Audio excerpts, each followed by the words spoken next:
یہ عبادت کا ثمرہ نہیں ہے. عبادت کا ثمرہ یہی ہے کہ ہمارے اندر قناعت آ جائے گی, ہمارے اندر یہ سب سوچ فکریں پیدا ہو جائیں گی. لیکن ہم اور آپ یہی عرض کر رہا ہوں کہ سالوں سال گزر گئے ہے بھئی, اس کا ثمرہ کہاں؟ ثمرے کی طرف توجہ.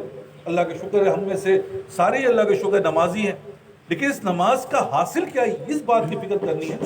یہاں بیٹھ کر یہ نماز کے بارے میں نہیں سوچنا کہ بھائی نماز پڑھ, اللہ کا شکر ہے اللہ نے یہ دولت عطا فرما دی, تو بھائی اس کے بعد کے بارے میں سوچو کہ بھائی اس دولت سے مجھے کیا مل رہا ہے, میں کس چیز سے فائدہ مند ہو رہا ہوں. میرے عاجزی آ رہی ہے, میری انکساری آ رہی ہے, میرے اندر خدمت آ رہی ہے, کیونکہ یہ اس کے بعد کی دلیل ہے. میرے اندر جو ہے وہ فروتنی آ رہی ہے, درگزر آ رہا ہے, سخاوت آ رہی ہے. بھائی یہ چیز دلیل ہے. خدا کے لیے ان چیزوں کو سمجھو. یہ نہیں سمجھ میں آیا تو میں نے کہا نا ہلاکت ہے. یہ سب ہلاکتیں ہیں جو ہم اور آپ سمجھ رہے ہیں, کیونکہ مرنے کے بعد پتہ چلے گا. اس سے پہلے تو کوئی پتہ نہیں چل رہا, آنکھیں بند پڑی ہوئی ہیں, اندھا پن بڑھ گیا ہے.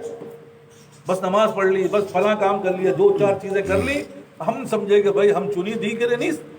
لیکن یہ ہلاکت ہے. بار بار کہہ رہا ہوں, اللہ تعالیٰ کی طرف سے ایک ہی طریقہ بتایا گیا, ایک ہی سمٹم ہے, ایک ہی نتیجہ ہے. دیکھیں ایک ہی نتیجہ ہے, دوسرا نہیں ہے.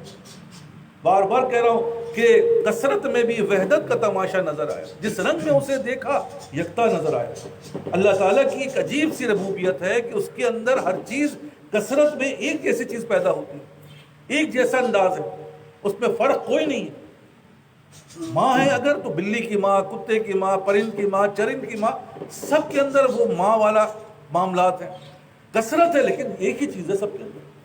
اسی طرح یہ جو عبادت ہے بھائی, جو صحابی کر کے گزرے, جو نبی نے کیا, جو اللہ تعالیٰ کے نیک بندوں نے کیا, ہمارے ساتھ بھی وہی رزلٹ آنا چاہیے. یہ نہیں کہ ان کے ساتھ کچھ تھا ہمارے ساتھ کچھ, ایسا نہیں ہوتا. ان کا اگر وضو بھی رہتا تھا تو ہمارا وضو بھی رہنا چاہیے. وہ ساقی تھے تو ہم بھی سخاوت ہمارے اندر بھی آنی چاہیے. ہاں اپنے درجے کے لحاظ سے آئے گی, لیکن آئے گی ضرور. لیکن ہم اور آپ ان باتوں کو نہیں سمجھیے. ان کے لیے بھائی, ان کے لیے نہیں ہے, یہ خود بخود آتی ہے. جب ماں بنتی ہے تو ماں کے اندر جو رحم ہے, جو اس کی محبت ہے, وہ خود بخود آتی ہے. یہ قدرتی طور پر ہے. جہاں بچہ ہوا وہاں ماں کی محبت پیدا ہوا. اسی طریقے سے یہ جو بات میں عرض کر رہا ہوں, اس عبادت کا ٹوٹل جو لب لباب ہے وہ یہی ہے کہ بھئی ہمارے اندر یہ چیزیں پیدا ہونی چاہیے. دنیا کی جو حلاوت ہمارے اندر سے ختم ہونی چاہیے. دین کی حلاوت بڑھنی چاہیے. دین کی باتیں سننے میں ہمارا دل لگنا چاہیے. دین کے عمل کرنے میں دل لگنا چاہیے. لیکن ایسا ہوتا نہیں ہے. دین کے معاملات میں ہمارا دل نہیں لگتا, زبردستی لگا رہے ہیں. اب بھائی ان 50 سالوں میں 60 سالوں میں زبردستی ہے, تو پھر آگے کا کیا معاملہ بنے گا؟ اس لیے ایک ہی بات دہرا رہا ہوں کہ بھائی اب ہم نے دل کو بنانا.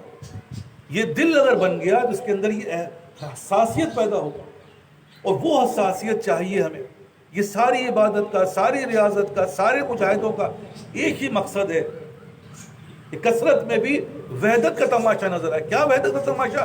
بھائی یہ درگزر پیدا ہو رہا ہے, بڑی بڑی باتیں ہو رہی ہیں, لیکن میرے دل کے اندر کسی کے لیے کوئی غصہ نہیں ہے, کوئی اس کے ریونج نہیں آتا.